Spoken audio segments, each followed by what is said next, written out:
think you'll really enjoy. So without further ado, let's begin. Ethan Reeves guided his beat-up pickup into the driveway of his modest suburban home, a rare smile playing on his oil-stained face. The skilled diesel mechanic had managed to wrangle an early release from Big Rig Revival, determined to surprise his wife Olivia on Valentine's Day. He killed the engine, grabbed a small bouquet of carnations from the passenger seat, and stepped out into the crisp February air. As he approached the house, an unfamiliar sound stopped him in his tracks. Laughter, deep and masculine, mingled with the melodic tones of Olivia's voice. Ethan's brow furrowed. They weren't expecting company, were they? He hesitated at the front door, key in hand. Something felt off. The hairs on the back of his neck stood up, just like they did when he sensed a problem with an engine that wasn't immediately apparent. Shaking off the feeling, Ethan turned the key and stepped inside. The laughter grew louder, emanating from the living room. He rounded the corner and froze. Olivia, his wife of 12 years, was wrapped in the arms of a man Ethan had never seen before. The stranger was tall, clean-cut, and wearing an expensive-looking suit that made Ethan acutely aware of the grease stains on his own work clothes. In the man's free hand was an extravagant bouquet of exotic flowers that made Ethan's carnations look like weeds. The couple broke apart at Ethan's entrance, but the stranger didn't let go of Olivia. Instead, he fixed Ethan with a confident smirk and said, "You must be the husband. I'm Dr. Cameron Vance." Ethan's mind reeled. Dr. Vance. The name was vaguely familiar. The new pediatrician at Olivia's hospital.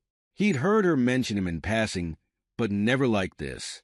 Before Ethan could form a response, Cameron turned back to Olivia. He presented her with the elaborate bouquet and planted a passionate kiss on her lips. "Pack your bags, darling," he declared. "It's time to leave this dead-end life behind." Ethan felt like he'd been sucker-punched. He looked to Olivia, waiting for her to deny it, to push this arrogant doctor away. But she didn't. Instead, she met Ethan's gaze head-on, her blue eyes devoid of the warmth they once held for him. "Ethan," she said, her voice steady, "Cameron and I, we've been seeing each other for 3 years now, since he started at the hospital." The words hit Ethan like a physical blow. 3 years, half of their marriage, tainted by lies. In a moment of shocked anger, Ethan found his voice. "If you walk out that door with him, Olivia, we're done. 12 years of marriage gone. There's no coming back from this." Olivia hesitated, her eyes flickering between Ethan and Cameron. For a brief moment, Ethan thought she might reconsider. But then she squared her shoulders, grabbed her purse, and walked towards the door. "I'll be back for my things," she said, not meeting Ethan's eyes. And just like that, she was gone, leaving Ethan standing alone in their once shared home, a bouquet of wilting carnations clutched in his trembling hand. The weeks following Olivia's departure blurred together for Ethan. He moved through his days in a haze of anger and depression, barely registering the world around him.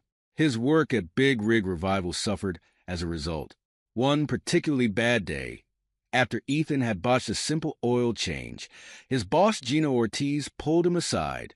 Her usually stern face was etched with concern. "Ethan, what's going on with you?" she asked, her voice uncharacteristically gentle. "You've been off your game for weeks now. I hate to do this, but I've got to give you an ultimatum.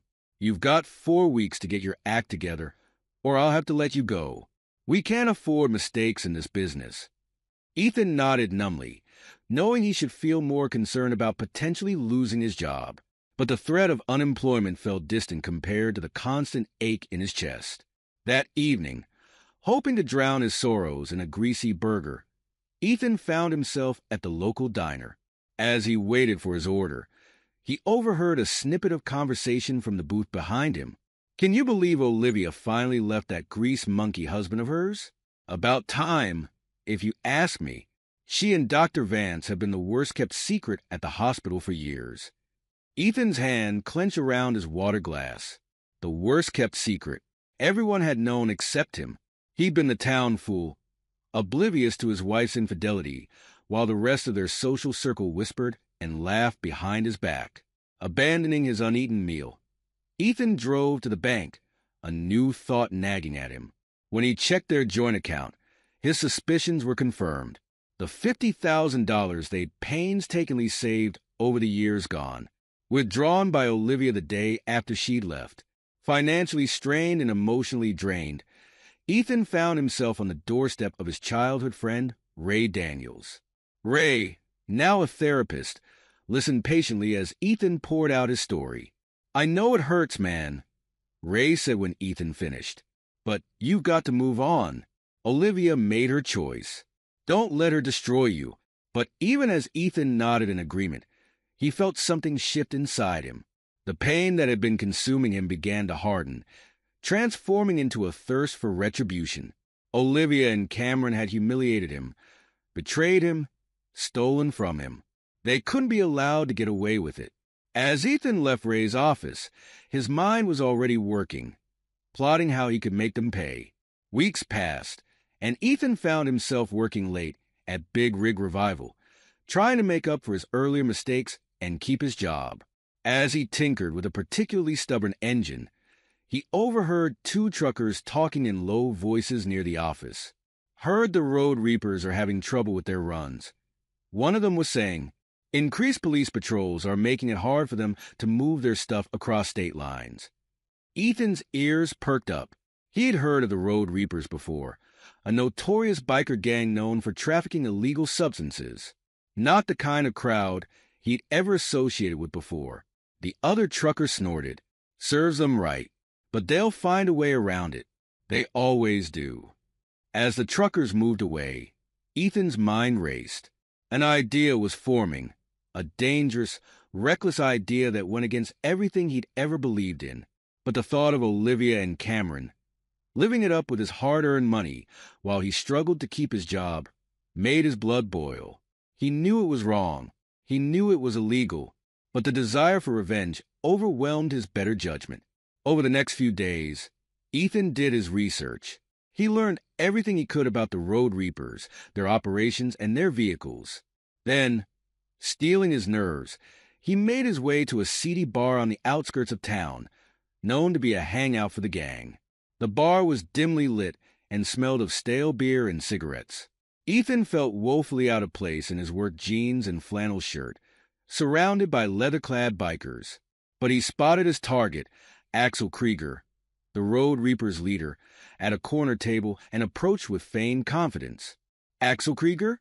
Ethan said, his voice steadier than he felt. "I've got a proposition for you." Axel, a mountain of a man with a bushy beard and arms covered in tattoos, looked up at Ethan with amusement. "And who might you be, little man?" Ethan swallowed hard but pressed on. "I'm a mechanic, a damn good one. I heard you've been having trouble with your transportation. I can help. I can modify your bikes, make them faster, stealthier, add hidden compartments that no cop would ever find." Axel's eyes narrowed. "And why would a straight-laced mechanic want to get mixed up with us?" "Let's just say I've got my reasons," Ethan replied, thinking of Olivia and Cameron. "You don't need to know them. All you need to know is that I can help you stay ahead of the law." Axel studied Ethan for a long moment, then barked out a laugh. "You've got balls. I'll give you that. All right, we'll give you a trial run. One bike. If you can do what you say, maybe we'll talk more." Ethan nodded, relief and trepidation warring inside him. As he left the bar, he realized he'd just taken his first step down a very dark path. But the thought of Olivia and Cameron's shocked faces when their perfect new life came crashing down around them steeled his resolve. He'd show them what happened when you betrayed Ethan Reeves. And the Road Reapers were going to help him do it. Ethan Reeves sat in the dim light of his basement, the glow of his laptop screen illuminating his face. His fingers hovered over the keyboard as he contemplated his next move. The past few weeks working with the Road Reapers had given him access to resources he'd never imagined. Now, it was time to put them to use. He opened a new email account, one that couldn't be traced back to him. The message he composed was brief but damning. To the hospital board, I am writing to express grave concerns about the professional conduct of Dr. Cameron Vance and Nurse Olivia Reeves. Their inappropriate relationship has become a liability to patient care. Ethan's finger lingered over the send button. A small voice in the back of his mind whispered that this was wrong, that he was crossing a line. But then he remembered Olivia's cold eyes as she walked out on their marriage, and Cameron's smug smile. His jaw clenched, and he hit send. But that was just the beginning. Ethan knew that to truly devastate them professionally, he needed more. His time with the Road Reapers had taught him that everyone had secrets, and those secrets could be weaponized. Using the skills he'd picked up from the gang's tech guy, Ethan managed to access the hospital's pharmacy records. It took him hours of painstaking work, but eventually he was able to manipulate the data. To anyone looking closely, it would appear that Olivia had been falsifying prescriptions for painkillers. As he worked, Ethan couldn't help but think about how Olivia had always been so proud of her nursing career. She'd worked hard to get where she was, putting herself through school while he worked extra shifts at the garage to make ends meet. Now, he was systematically destroying everything she'd built. The thought should have made him feel guilty, but all he felt was a cold satisfaction. The final piece of his plan required a bit more hands-on involvement.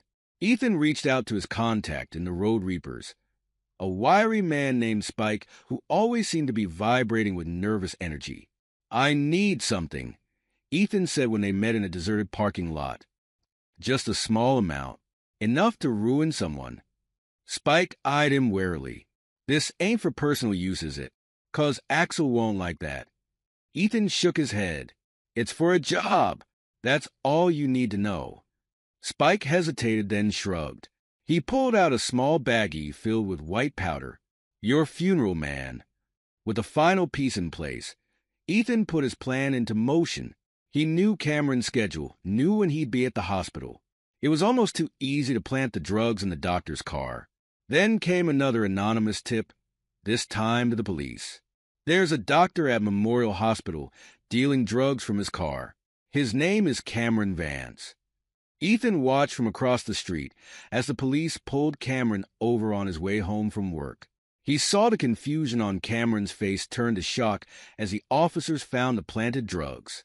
As they cuffed him and put him in the back of the patrol car, Ethan felt a surge of triumph. The next day, the hospital was in chaos. Both Olivia and Cameron had been suspended pending investigation. Rumors flew about drug dealing and falsified prescriptions. Ethan observed it all from a distance, his face a mask of concerned confusion whenever anyone at Big Rig Revival mentioned the scandal. As he drove home that evening, Ethan allowed himself a small smile. Phase 1 of his revenge was complete, but he was far from done. Ethan knew that to truly destroy Olivia and Cameron, he needed to hit them where it would hurt the most, their wallets. But for this, he needed help beyond what the Road Reapers could provide. Through his connections with the gang, Ethan was put in touch with a hacker known only as Ghost. They met in a nondescript coffee shop, Ghost's face hidden behind the glow of a laptop screen. "I need access to some email accounts and financial records," Ethan said, sliding a piece of paper across the table with Olivia and Cameron's information. Ghost raised an eyebrow. "That's some personal stuff you're after. Sure you want to go down this road?" Ethan's face hardened. "They went down this road when they decided to destroy my life. I'm just returning the favor." Ghost shrugged and got to work. Within hours, Ethan had full access to Olivia and Cameron's email accounts and financial records. What he saw made his blood boil. They had been planning their new life together for months, discussing investments and future plans with his money. With Ghost's help, Ethan began to systematically dismantle their financial lives. He emptied their personal accounts and investment portfolios, carefully making the transactions appear as if Olivia and Cameron were involved in a complex money laundering scheme. As he worked, Ethan couldn't help but think about the life he and Olivia had planned together. They were supposed to grow old in that modest suburban house, maybe have a couple of kids. Now, he was ensuring they wouldn't even be able to rent a decent apartment. Next came their credit histories. Ghost showed Ethan how to manipulate the data, tanking their credit scores to the point where they wouldn't be able to get a loan for a candy bar, let alone a house or car. The final touch was an anonymous report to the IRS, complete with falsified evidence of hidden income. Ethan knew from his own tax troubles years ago how ruthless the IRS could be. He almost felt sorry for what was coming their way. Almost. As the days passed, Ethan watched from afar as Olivia and Cameron's world crumbled around them. He saw them arguing outside the hospital, saw the stress and fear etched on their faces as they were turned away from banks and real estate offices. One evening, as Ethan was leaving Big Rig Revival, he overheard two nurses gossiping by their cars. "Did you hear about Olivia and that doctor she ran off with?" One said. "Apparently, they're under investigation for money laundering or something. All their accounts are frozen." "Serves them right," the other replied. "Karma's a bitch." Ethan allowed himself a small smirk as he got into his truck. Karma indeed. Ethan was elbow deep in the engine of a semi when he heard the commotion. Angry voices echoed through the garage, growing louder as they approached. He recognized them immediately and felt a mix of anticipation and dread coil in his stomach. "Where is he?" Cameron's voice boomed. "Where's that bastard Ethan?" Ethan slowly extracted himself from the engine, wiping his hands on a rag as he turned to face the approaching storm. Olivia and Cameron stood before him, their once polished appearances now ragged and desperate. Olivia's eyes, once cold when she left him, now burned with a mixture of anger and pleading. "Ethan, what have you done?" Ethan kept his face carefully neutral. "I don't know what you're talking about, Olivia. I've been here, doing my job." Cameron surged forward, his face red with rage. "Don't play dumb, you grease monkey. Our lives are in ruins, and I know you're behind it somehow." Ethan raised an eyebrow, his voice calm despite the hammering of his heart. "Sounds like you've had a rough time, but I fail to see how that's my problem. You made your choices." "Choices?" Olivia's voice cracked. "Ethan, we're being investigated by the IRS. The hospital board is talking about revoking our licenses. We can't even get a credit card. This goes way beyond our mistake." Ethan felt a flicker of satisfaction at her use of the word mistake, but he squashed it down. "That sounds awful," he said, his voice dripping with false sympathy. "But again, I don't see what it has to do with me. I'm just a mechanic, remember?" Cameron's control snapped. With a roar of frustration, he lunged at Ethan, grabbing him by the front of his coveralls. "You smug son of a—" But before he could finish, a new voice cut through the tension. "Is there a problem here?" Ethan looked over Cameron's shoulder to see Axel and two other road reapers standing at the entrance to the garage. They must have come for their weekly vehicle checkup. Cameron, oblivious to the danger, sneered at the newcomers. "This doesn't concern you. This is between me and this lying piece of—" Axel stepped forward, his massive frame dwarfing Cameron. "I think you'll find it does concern us. Ethan here is under our protection, so I suggest you take your hands off him. Now." The color drained from Cameron's face as he realized the situation he was in. He released Ethan and stepped back, pulling Olivia behind him protectively. The tense standoff was broken by the sudden wail of police sirens. Ethan's eyes widened in genuine surprise. He hadn't planned this. Gina's voice called out from the office. "I hit the silent alarm when I saw the confrontation. The police are on their way."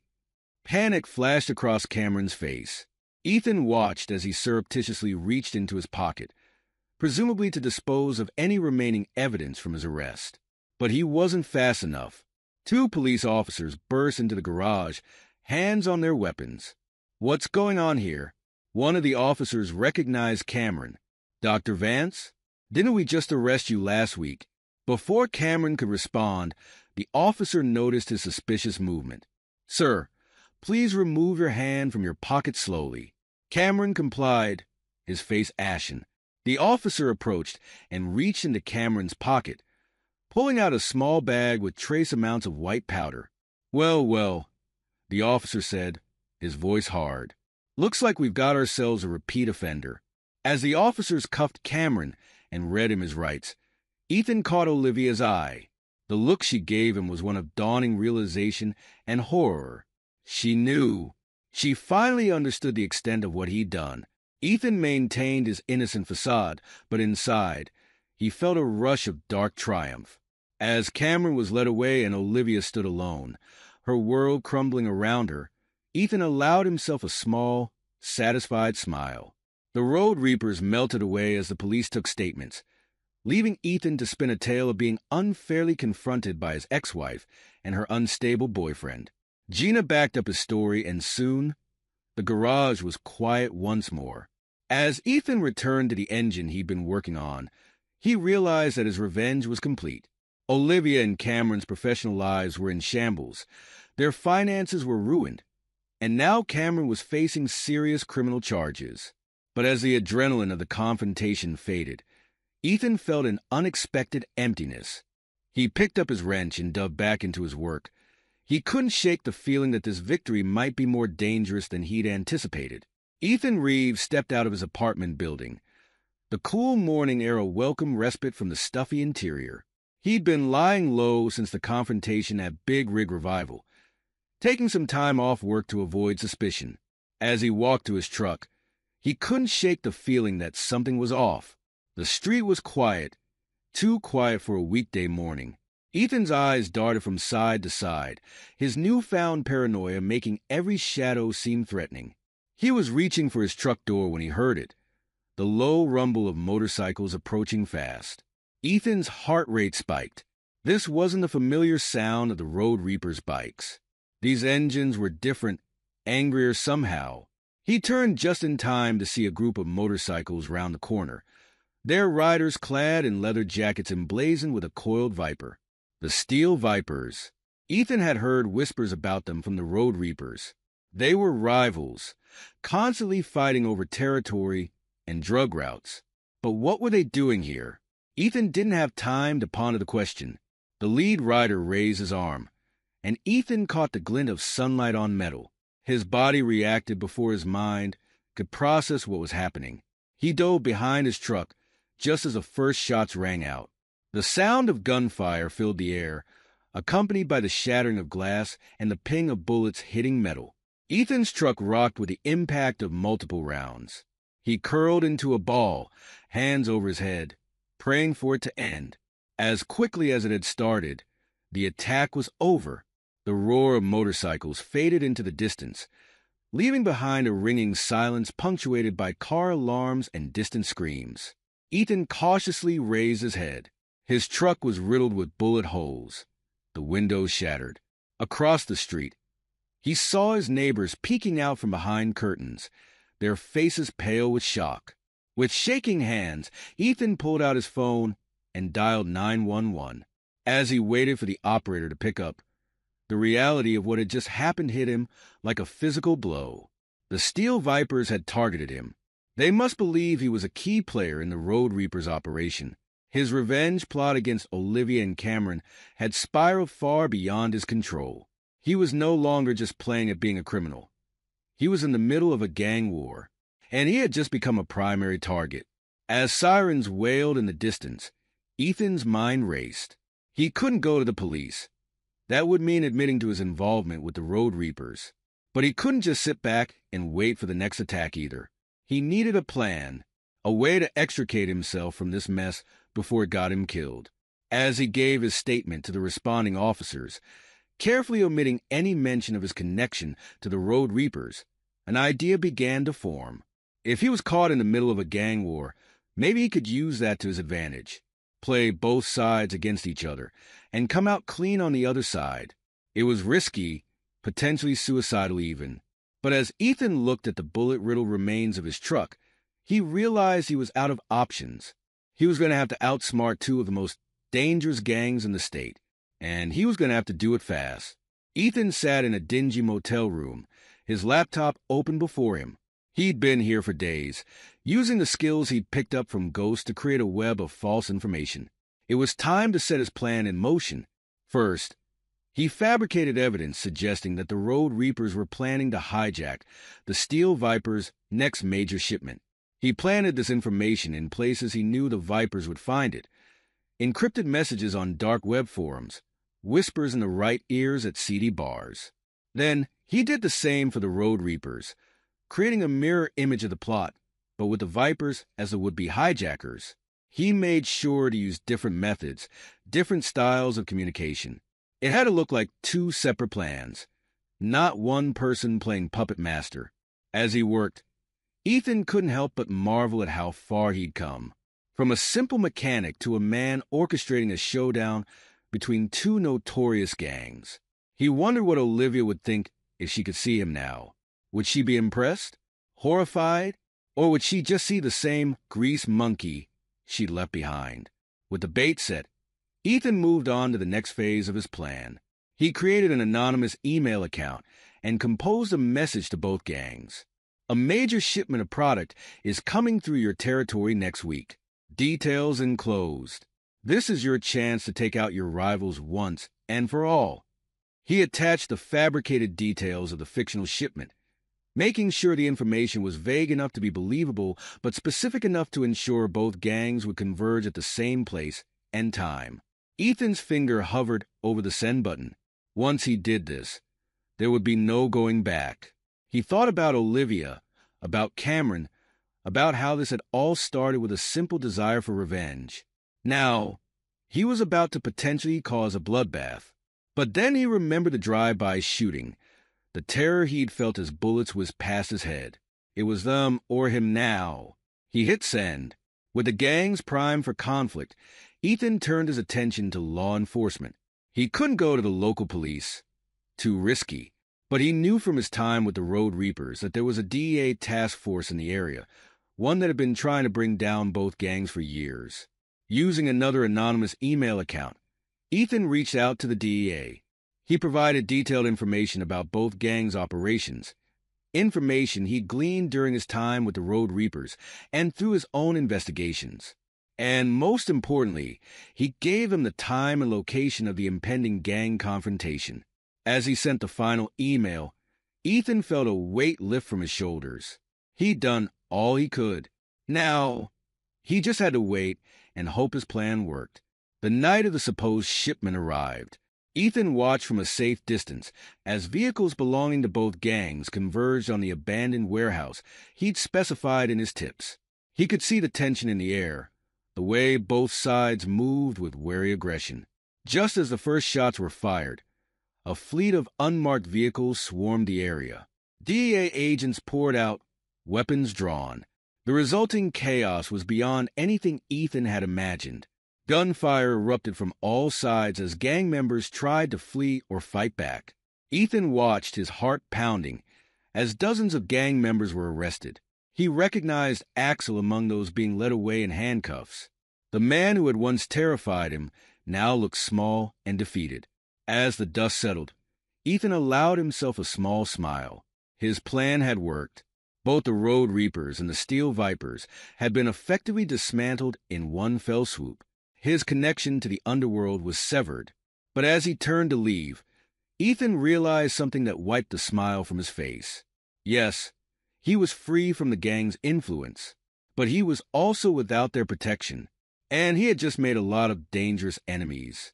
The weeks following the gang bust were tense for Ethan. He half expected the police to show up at his door at any moment, to reveal that they'd discovered his role in the whole affair. But as days turned into weeks, and weeks into months, he began to relax. It was a crisp fall morning when there was finally a knock at his door. Ethan's heart leaped into his throat, but when he opened it, he found not the police, but a pair of DEA agents. "Mr. Reeves," one of them said, "we'd like to ask you a few questions about the recent gang activity in the area." Ethan's palms began to sweat, but he nodded and invited them in. For the next hour, he answered their questions as vaguely as possible, sticking to half-truths and carefully constructed lies. To his surprise, the agent seemed less interested in interrogating him and more in thanking him. "Mr. Reeves," the lead agent said as they were preparing to leave, "we want you to know that the information you provided was instrumental in bringing down two of the most dangerous gangs in the state." Ethan blinked, confused.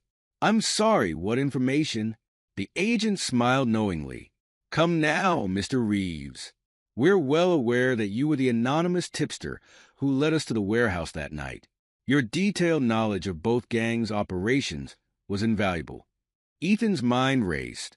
They thought he was some kind of upstanding citizen informant, not a man out for revenge who had gotten in way over his head. "We'd like to offer you a commendation for your service," the agent continued. "It'll be private, of course. We understand the need for discretion in these matters." As the agents left, Ethan stood in his doorway, stunned.